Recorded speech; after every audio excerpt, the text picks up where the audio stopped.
पंचमुख हनुमत् रक्षा कवचं विनियोगः। अस्य श्री पंचमुख हनुमन्मन्त्रस्य ब्रह्मा ऋषिः गायत्री छन्दः। पंचमुख विराट हनुमान देवता। ह्रीं बीजं श्रीं शक्तिः क्रौं कीलकं क्रूं कवचं क्రైं अस्त्राय फट् इति दिग्बन्धः। श्रीगरुड उवाच अथ ध्यानं प्रवक्ष्यामि शृणु सर्वाङ्गसुन्दरि। यत्कृतं देवदेवेन ध्यानं हनुमतः प्रियं। पञ्चवक्त्रं महाभीमं त्रिपञ्चनयनैर्युतं बाहुभिर्दशभिर्युक्तं सर्वकामार्थसिद्धिदं। पूर्वं तु वानरं वक्रं कोटिसूर्यसमप्रभं द्रष्टाकरालवदनं भ्रुकुटिकुटिलेक्षणम्। अस्यैव दक्षिणं वक्रं नारसिंहं महाद्भुतं अत्युग्रतेजो वपुषं भीषणं भयनाशनं। पश्चिमं गारुडं वक्रं वक्रतुण्डं महाबलं सर्वनागप्रशमनं विषभूतादिकृत्नम। उत्तरं शौकरं वक्रं कृष्णं दीप्तं नभोपमं पातालसिंहवेतालज्वररोगादिकृत्नम। ऊर्ध्वं हयाननं घोरं दानवान्तकरं परं येन वक्रेण विप्रेन्द्र तारकाख्यं महासुरं। जघान शरणं तस्यात् सर्वशत्रुहरं परं ध्यात्वा पञ्चमुखं रुद्रं हनुमन्तं दयानिधिं। खड्गं त्रिशूलं खड्वाङ्गं पाशमं कुशपर्वतं मुष्टिकौमुदकी वृक्षं धारयन्तं कमण्डलुं। भिन्दिपालं ज्ञानमुद्रां दशभिर्मुनिपुङ्गवम् एतान्यायुधजालानि धारयन्तं भजाम्यहम्।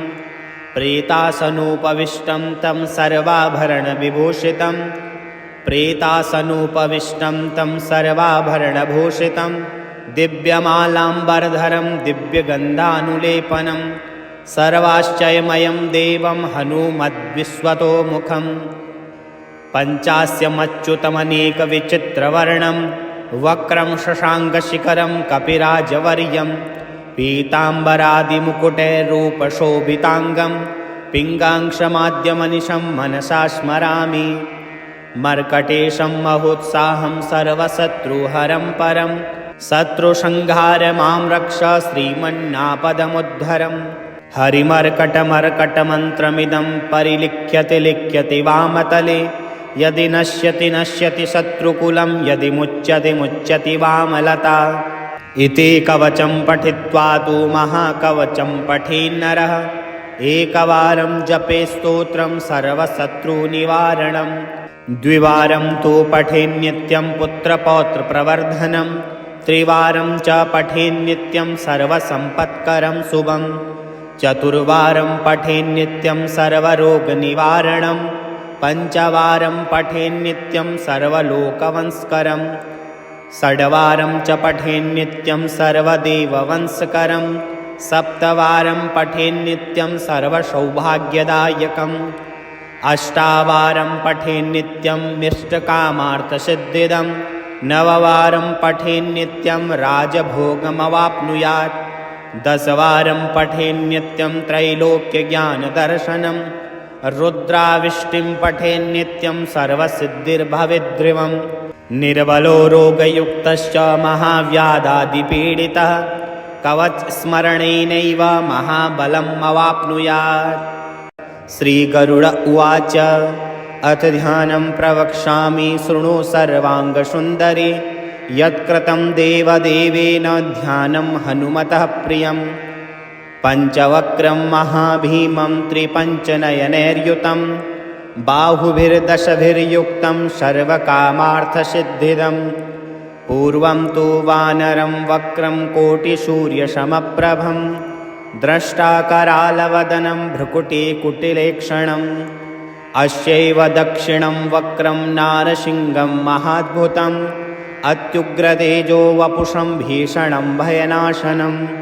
पश्चिमं गारुडं वक्रं वक्रतुण्डं महाबलं सर्वनागप्रशमनं विषभूतादिकृत्नम।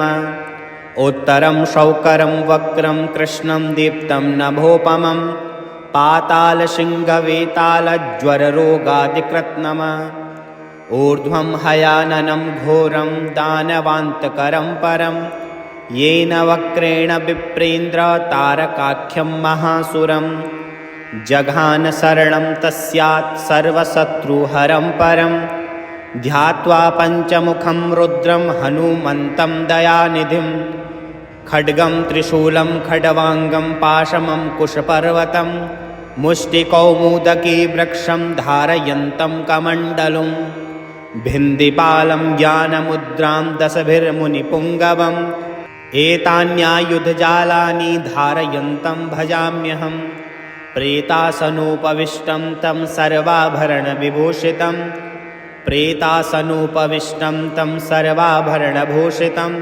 दिव्यमालाम्बरधरं दिव्यगन्धानुलेपनं सर्वाश्चर्यमयं देवं हनुमद्विश्वतोमुखं पञ्चास्यमच्युतमनेकविचित्रवर्णं वक्रं शशाङ्कशिखरं कपिराजवर्यं पीताम्बरादिमुकुटैरूपशोभिताङ्गं पिङ्गाक्षमाद्यमनिशं मनसा स्मरामि मर्कटेशं महोत्साहं सर्वशत्रुहरं परं शत्रुसंहार मां रक्ष श्रीमन्नापदमुद्धरम् हरिमर्कटमर्कटमन्त्रमिदं परिलिख्यति लिख्यति वामतले यदि नश्यति नश्यति शत्रुकुलं यदि मुच्यति मुच्यति वामलता इति कवचं पठित्वा तु महाकवचं पठेन्नरः एकवारं जपे स्तोत्रं सर्वशत्रुनिवारणं द्विवारं तु पठेन्नित्यं पुत्रपौत्रप्रवर्धनं त्रिवारं च पठेन्नित्यं सर्वसम्पत्करं शुभं चतुर्वारं पठेन्नित्यं सर्वरोगनिवारणं पञ्चवारं पठेन्नित्यं सर्वलोकवंशकरं षड्वारं च पठेन्नित्यं सर्वदेववंशकरं सप्तवारं पठेन्नित्यं सर्वसौभाग्यदायकम् अष्टावारं पठेन्नित्यं मिष्टकामार्थसिद्धिदं नववारं पठेन्नित्यं राजभोगमवाप्नुयात् दशवारं पठेन्नित्यं त्रैलोक्यज्ञानदर्शनं रुद्राविष्टिं पठेन्नित्यं सर्वसिद्धिर्भवेद्ध्रुवं निर्बलो रोगयुक्तश्च महाव्याधादिपीडितः कवचस्मरणेनैव महाबलम् अवाप्नुयात्। श्रीगरुड उवाच अथ ध्यानं प्रवक्ष्यामि शृणु सर्वाङ्गसुन्दरि यत्कृतं देवदेवेन ध्यानं हनुमतः प्रियं पञ्चवक्रं महाभीमं त्रिपञ्चनयनैर्युतं बाहुभिर्दशभिर्युक्तं सर्वकामार्थसिद्धिदं पूर्वं तु वानरं वक्रं कोटिसूर्यसमप्रभं द्रष्टाकरालवदनं भ्रुकुटिकुटिलेक्षणम् अस्यैव दक्षिणं वक्रं नारसिंहं महाद्भुतम् अत्युग्रतेजो वपुषं भीषणं भयनाशनं पश्चिमं गारुडं वक्रं वक्रतुण्डं महाबलं सर्वनागप्रशमनं विषभूतादिकृत्नम उत्तरं शौकरं वक्रं कृष्णं दीप्तं नभोपमं पातालशृङ्गवेतालज्वररोगादिकृत्नम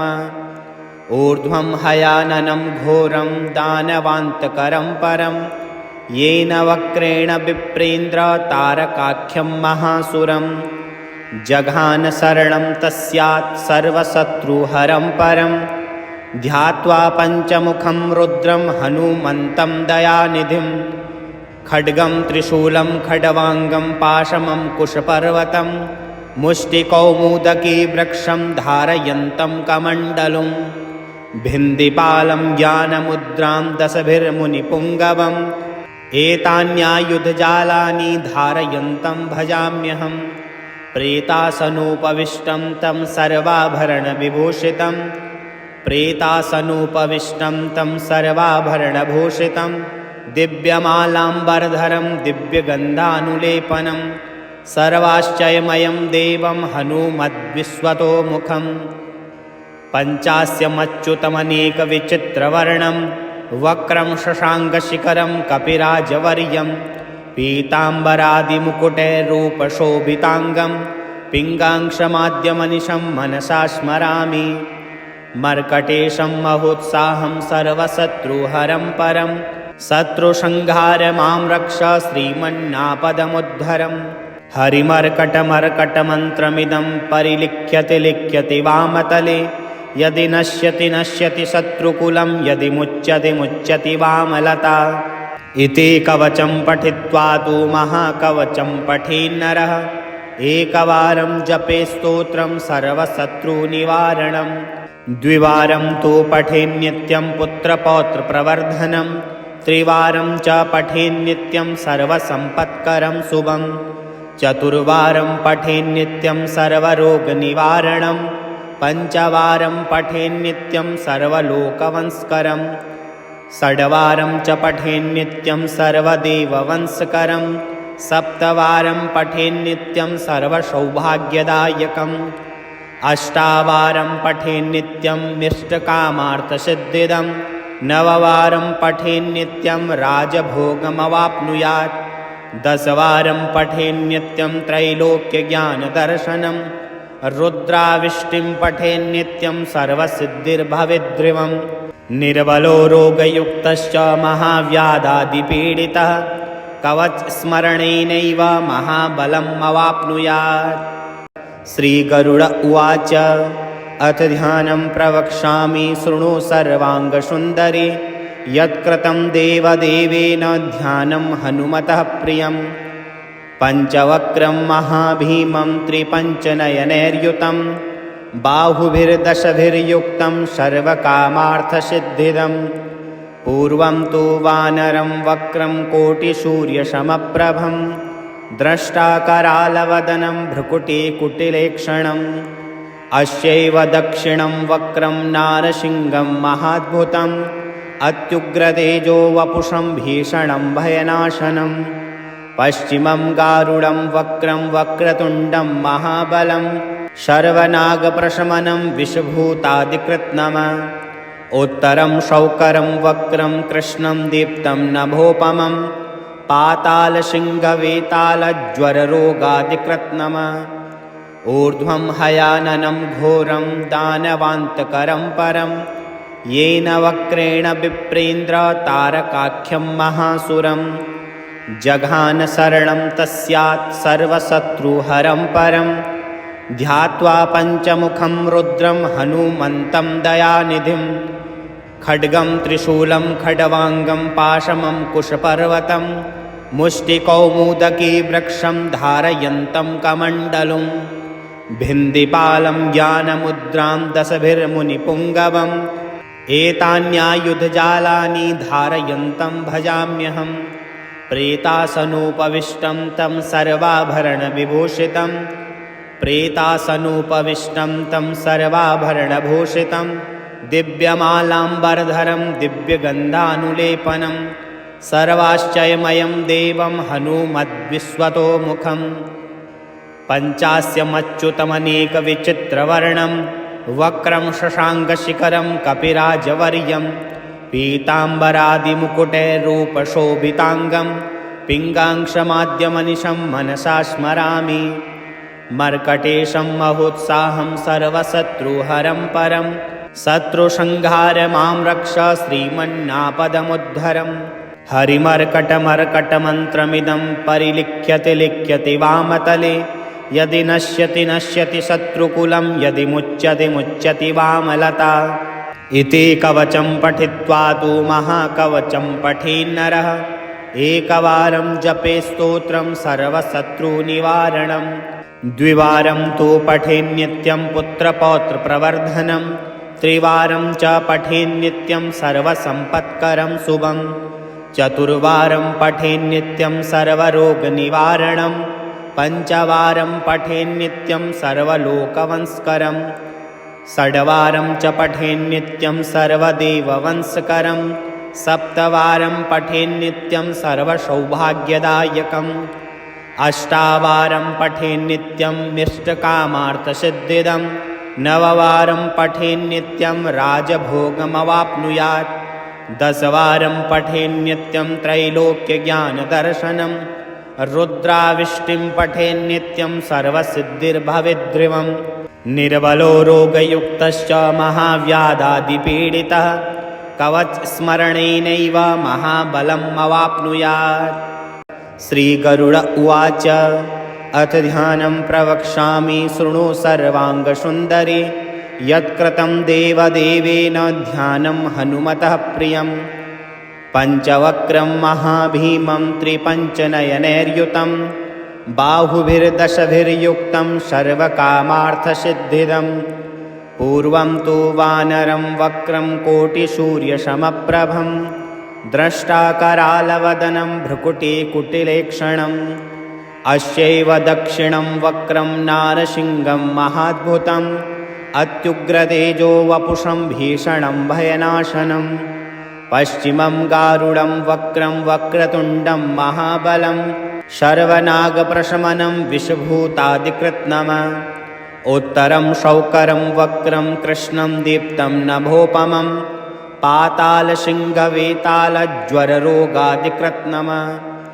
ऊर्ध्वं हयाननं घोरं दानवान्तकरं परं येन वक्रेण विप्रेन्द्र तारकाख्यं महासुरं जघान शरणं तस्यात् सर्वशत्रुहरं परं ध्यात्वा पञ्चमुखं रुद्रं हनुमन्तं दयानिधिं खड्गं त्रिशूलं खड्वाङ्गं पाशमं कुशपर्वतं मुष्टिकौमुदकी वृक्षं धारयन्तं कमण्डलुं भिन्दिपालं ज्ञानमुद्रां दशभिर्मुनिपुङ्गवम् एतान्यायुधजालानि धारयन्तं भजाम्यहं प्रेतासनोपविष्टं तं सर्वाभरणविभूषितं प्रेतासनोपविष्टं तं सर्वाभरणभूषितं दिव्यमालाम्बरधरं दिव्यगन्धानुलेपनं सर्वाश्चर्यमयं देवं हनुमद्विश्वतोमुखं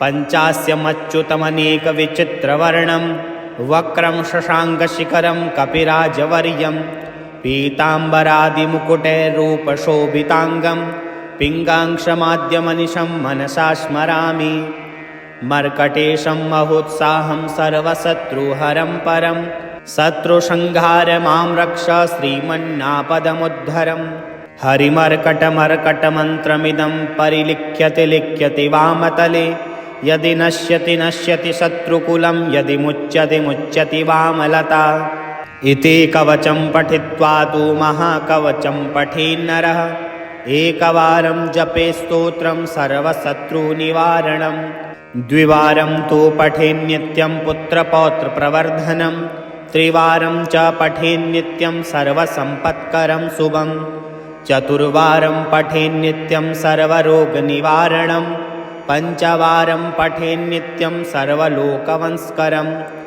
षड्वारं च पठेन्नित्यं सर्वदेववंशकरं सप्तवारं पठेन्नित्यं सर्वसौभाग्यदायकम् अष्टावारं पठेन्नित्यं मिष्टकामार्थसिद्धिदं नववारं पठेन्नित्यं राजभोगमवाप्नुयात् दशवारं पठेन्नित्यं त्रैलोक्यज्ञानदर्शनं रुद्राविष्टिं पठेन्नित्यं सर्वसिद्धिर्भवेद्ध्रुवम् निर्बलो रोगयुक्तश्च महाव्याधादिपीडितः कवचस्मरणेनैव महाबलम् अवाप्नुयात्। श्रीगरुड उवाच अथ ध्यानं प्रवक्ष्यामि शृणु सर्वाङ्गसुन्दरि यत्कृतं देवदेवेन ध्यानं हनुमतः प्रियं पञ्चवक्त्रं महाभीमं त्रिपञ्चनयनैर्युतं बाहुभिर्दशभिर्युक्तं सर्वकामार्थसिद्धिदं पूर्वं तु वानरं वक्रं कोटिसूर्यसमप्रभं द्रष्टाकरालवदनं भ्रुकुटिकुटिलेक्षणम् अस्यैव दक्षिणं वक्रं नारसिंहं महाद्भुतम् अत्युग्रतेजो वपुषं भीषणं भयनाशनं पश्चिमं गारुडं वक्रं वक्रतुण्डं महाबलं सर्वनागप्रशमनं विषभूतादिकृत्नम उत्तरं शौकरं वक्रं कृष्णं दीप्तं नभोपमं पातालसिंहवेतालज्वररोगादिकृत्नम ऊर्ध्वं हयाननं घोरं दानवान्तकरं परं येन वक्रेण विप्रेन्द्र तारकाख्यं महासुरं जघान शरणं तस्यात् सर्वशत्रुहरं परं ध्यात्वा पञ्चमुखं रुद्रं हनुमन्तं दयानिधिं खड्गं त्रिशूलं खड्वाङ्गं पाशमं कुशपर्वतं मुष्टिकौमुदकी वृक्षं धारयन्तं कमण्डलुं भिन्दिपालं ज्ञानमुद्रां दशभिर्मुनिपुङ्गवम् एतान्यायुधजालानि धारयन्तं भजाम्यहं प्रेतासनोपविष्टं तं सर्वाभरणविभूषितं प्रेतासनोपविष्टं तं सर्वाभरणभूषितं दिव्यमालाम्बरधरं दिव्यगन्धानुलेपनं सर्वाश्चर्यमयं देवं हनुमद्विश्वतोमुखं पञ्चास्यमच्युतमनेकविचित्रवर्णं वक्रं शशाङ्कशिखरं कपिराजवर्यं पीताम्बरादिमुकुटैरूपशोभिताङ्गं पिङ्गाक्षमाद्यमनिशं मनसा स्मरामि मर्कटेशं महोत्साहं सर्वशत्रुहरं परं शत्रुसंहार मां रक्ष श्रीमन्नापदमुद्धरम् हरिमर्कटमर्कटमन्त्रमिदं परिलिख्यति लिख्यति वामतले यदि नश्यति नश्यति शत्रुकुलं यदि मुच्यति मुच्यति वामलता इति कवचं पठित्वा तु महाकवचं पठेन्नरः एकवारं जपे स्तोत्रं सर्वशत्रुनिवारणं द्विवारं तु पठेन्नित्यं पुत्रपौत्रप्रवर्धनं त्रिवारं च पठेन्नित्यं सर्वसम्पत्करं शुभं चतुर्वारं पठेन्नित्यं सर्वरोगनिवारणं पञ्चवारं पठेन्नित्यं सर्वलोकवंशकरं षड्वारं च पठेन्नित्यं सर्वदेववंशकरं सप्तवारं पठेन्नित्यं सर्वसौभाग्यदायकम् अष्टावारं पठेन्नित्यं मिष्टकामार्थसिद्धिदं नववारं पठेन्नित्यं राजभोगमवाप्नुयात् दशवारं पठेन्नित्यं त्रैलोक्यज्ञानदर्शनं रुद्राविष्टिं पठेन्नित्यं सर्वसिद्धिर्भवेद्ध्रुवं निर्बलो रोगयुक्तश्च महाव्याधादिपीडितः कवचस्मरणेनैव महाबलमवाप्नुयात्।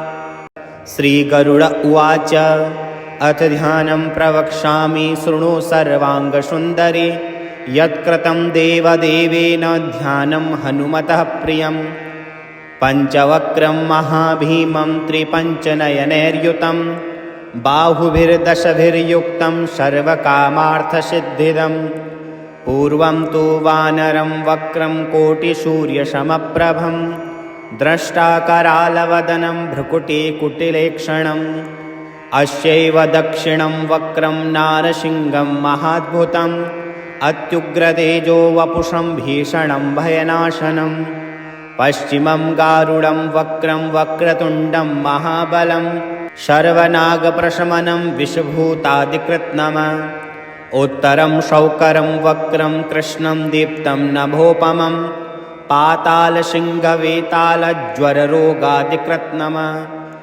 ऊर्ध्वं हयाननं घोरं दानवान्तकरं परं येन वक्रेण विप्रेन्द्र तारकाख्यं महासुरं जघान शरणं तस्यात् सर्वशत्रुहरं परं ध्यात्वा पञ्चमुखं रुद्रं हनुमन्तं दयानिधिं खड्गं त्रिशूलं खड्वाङ्गं पाशमं कुशपर्वतं मुष्टिकौमुदकी वृक्षं धारयन्तं कमण्डलुं भिन्दिपालं ज्ञानमुद्रां दशभिर्मुनिपुङ्गवम् एतान्यायुधजालानि धारयन्तं भजाम्यहं प्रेतासनोपविष्टं तं सर्वाभरणविभूषितं प्रेतासनोपविष्टं तं सर्वाभरणभूषितं दिव्यमालाम्बरधरं दिव्यगन्धानुलेपनं सर्वाश्चर्यमयं देवं हनुमद्विश्वतोमुखं पञ्चास्यमच्युतमनेकविचित्रवर्णं वक्रं शशाङ्कशिखरं कपिराजवर्यं पीताम्बरादिमुकुटैरूपशोभिताङ्गं पिङ्गाक्षमाद्यमनिशं मनसा स्मरामि मर्कटेशं महोत्साहं सर्वशत्रुहरं परं शत्रुसंहार मां रक्ष श्रीमन्नापदमुद्धरम् हरिमर्कटमर्कटमन्त्रमिदं परिलिख्यति लिख्यति वामतले। यदि नश्यति नश्यति शत्रुकुलं, यदि मुच्यति मुच्यति वामलता। इति कवचं पठित्वा तु महाकवचं पठेन्नरः। एकवारं जपे स्तोत्रं सर्वशत्रुनिवारणं। द्विवारं तु पठेन्नित्यं पुत्रपौत्रप्रवर्धनं। त्रिवारं च पठेन्नित्यं सर्वसम्पत्करं शुभं। चतुर्वारं पठेन्नित्यं सर्वरोगनिवारणं। पञ्चवारं पठेन्नित्यं सर्वलोकवंशकरं। षड्वारं च पठेन्नित्यं सर्वदेववंशकरं। सप्तवारं पठेन्नित्यं सर्वसौभाग्यदायकम्। अष्टावारं पठेन्नित्यं मिष्टकामार्थसिद्धिदं। नववारं पठेन्नित्यं राजभोगमवाप्नुयात्। दशवारं पठेन्नित्यं त्रैलोक्यज्ञानदर्शनं। रुद्राविष्टिं पठेन्नित्यं सर्वसिद्धिर्भवेद्ध्रुवं। निर्बलो रोगयुक्तश्च महाव्याधादिपीडितः कवचस्मरणेनैव महाबलम् अवाप्नुयात्। श्रीगरुड उवाच अथ ध्यानं प्रवक्ष्यामि शृणु सर्वाङ्गसुन्दरि। यत्कृतं देवदेवेन ध्यानं हनुमतः प्रियं। पञ्चवक्त्रं महाभीमं त्रिपञ्चनयनैर्युतं। बाहुभिर्दशभिर्युक्तं सर्वकामार्थसिद्धिदं। पूर्वं तु वानरं वक्रं कोटिसूर्यसमप्रभं। द्रष्टाकरालवदनं भ्रुकुटिकुटिलेक्षणम्। अस्यैव दक्षिणं वक्रं नारसिंहं महाद्भुतम्। अत्युग्रतेजो वपुषं भीषणं भयनाशनं। पश्चिमं गारुडं वक्रं वक्रतुण्डं महाबलं। सर्वनागप्रशमनं विषभूतादिकृत्नम। उत्तरं शौकरं वक्रं कृष्णं दीप्तं नभोपमं। पातालसिंहवेतालज्वररोगादिकृत्नम। ऊर्ध्वं हयाननं घोरं दानवान्तकरं परं। येन वक्रेण विप्रेन्द्र तारकाख्यं महासुरं। जघान शरणं तस्यात् सर्वशत्रुहरं परं। ध्यात्वा पञ्चमुखं रुद्रं हनुमन्तं दयानिधिं। खड्गं त्रिशूलं खड्वाङ्गं पाशमं कुशपर्वतं। मुष्टिकौमुदकी वृक्षं धारयन्तं कमण्डलुं। भिन्दिपालं ज्ञानमुद्रां दशभिर्मुनिपुङ्गवम्। एतान्यायुधजालानि धारयन्तं भजाम्यहम्। प्रेतासनोपविष्टं तं सर्वाभरणविभूषितं। प्रेतासनोपविष्टं तं सर्वाभरणभूषितं। दिव्यमालाम्बरधरं दिव्यगन्धानुलेपनं। सर्वाश्चर्यमयं देवं हनुमद्विश्वतोमुखम्। पञ्चास्यमच्युतमनेकविचित्रवर्णं। वक्रं शशाङ्कशिखरं कपिराजवर्यं। पीताम्बरादिमुकुटैरूपशोभिताङ्गं। पिङ्गाक्षमाद्यमनिशं मनसा स्मरामि। मर्कटेशं महोत्साहं सर्वशत्रुहरं परं। शत्रुसंहार मां रक्ष श्रीमन्नापदमुद्धरम्। हरिमर्कटमर्कटमन्त्रमिदं परिलिख्यति लिख्यति वामतले। यदि नश्यति नश्यति शत्रुकुलं, यदि मुच्यति मुच्यति वामलता। इति कवचं पठित्वा तु महाकवचं पठेन्नरः। एकवारं जपे स्तोत्रं सर्वशत्रुनिवारणं। द्विवारं तु पठेन्नित्यं पुत्रपौत्रप्रवर्धनं। त्रिवारं च पठेन्नित्यं सर्वसम्पत्करं शुभं। चतुर्वारं पठेन्नित्यं सर्वरोगनिवारणं। पञ्चवारं पठेन्नित्यं सर्वलोकवंशकरं। षड्वारं च पठेन्नित्यं सर्वदेववंशकरं। सप्तवारं पठेन्नित्यं सर्वसौभाग्यदायकम्। अष्टावारं पठेन्नित्यं मिष्टकामार्थसिद्धिदं। नववारं पठेन्नित्यं राजभोगमवाप्नुयात्। दशवारं पठेन्नित्यं त्रैलोक्यज्ञानदर्शनं। रुद्राविष्टिं पठेन्नित्यं सर्वसिद्धिर्भवेद्ध्रुवं। निर्बलो रोगयुक्तश्च महाव्याधादिपीडितः कवचस्मरणेनैव महाबलम् अवाप्नुयात्। श्रीगरुड उवाच अथ ध्यानं प्रवक्ष्यामि शृणु सर्वाङ्गसुन्दरि। यत्कृतं देवदेवेन ध्यानं हनुमतः प्रियं। पञ्चवक्त्रं महाभीमं त्रिपञ्चनयनैर्युतं बाहुभिर्दशभिर्युक्तं सर्वकामार्थसिद्धिदं। पूर्वं तु वानरं वक्रं कोटिसूर्यसमप्रभं द्रष्टाकरालवदनं भ्रुकुटिकुटिलेक्षणम्। अस्यैव दक्षिणं वक्रं नारसिंहं महाद्भुतम् अत्युग्रतेजो वपुषं भीषणं भयनाशनं।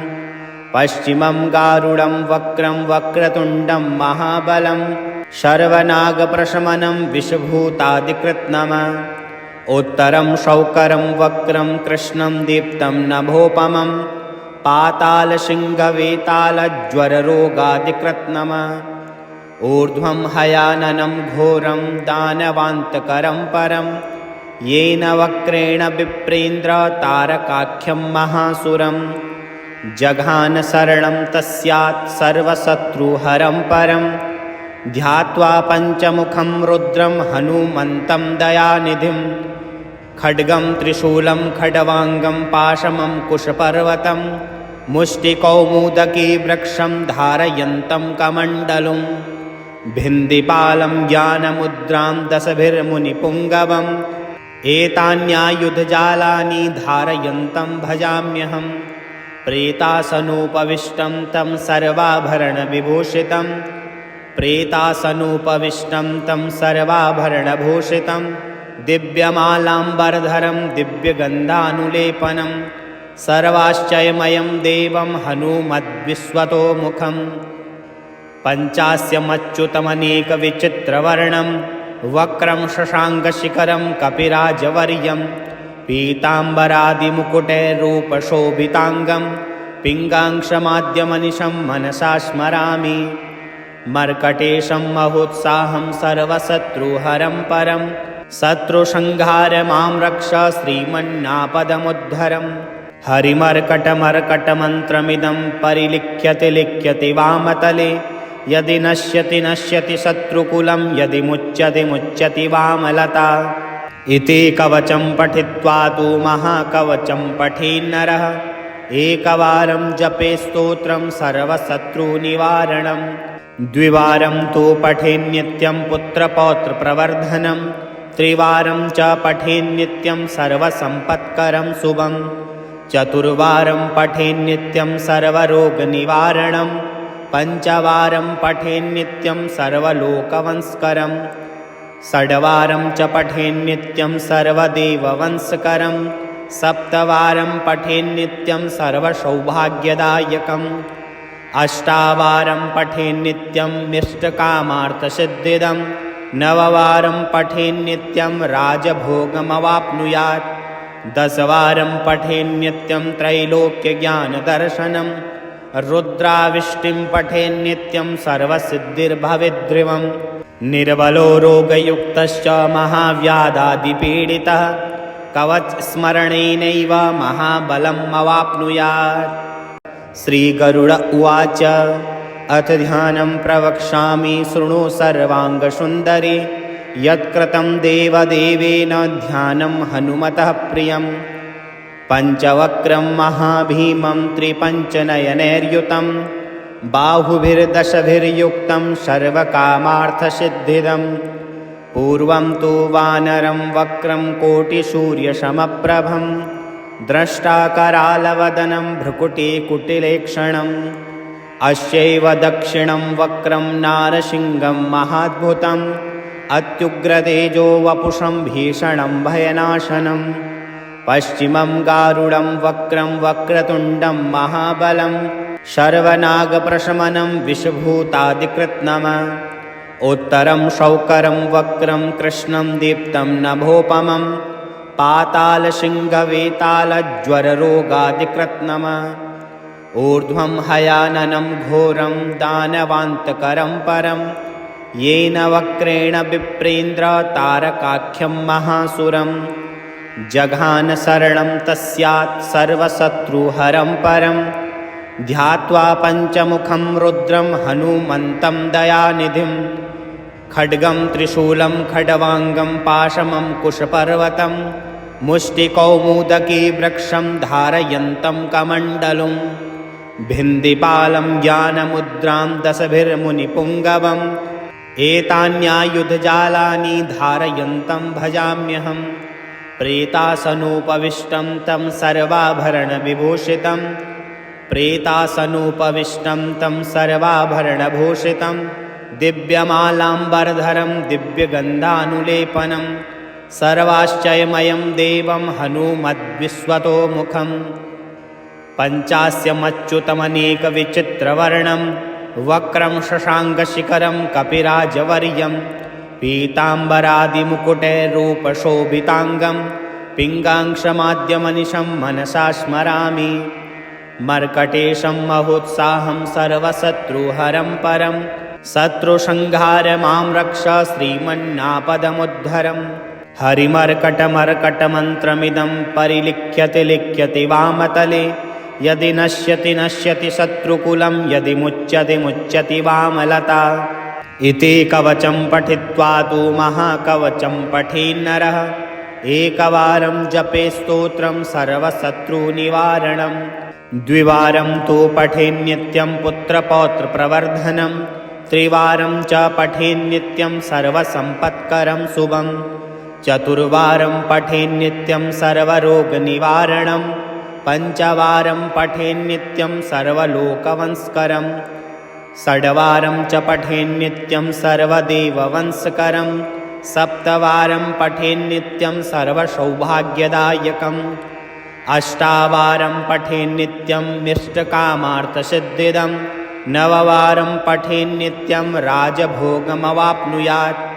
दशवारं पठेन्नित्यं त्रैलोक्यज्ञानदर्शनं रुद्राविष्टिं पठेन्नित्यं सर्वसिद्धिर्भवेद्ध्रुवं निर्बलो रोगयुक्तश्च महाव्याधादिपीडितः कवचस्मरणेनैव महाबलम् अवाप्नुयात्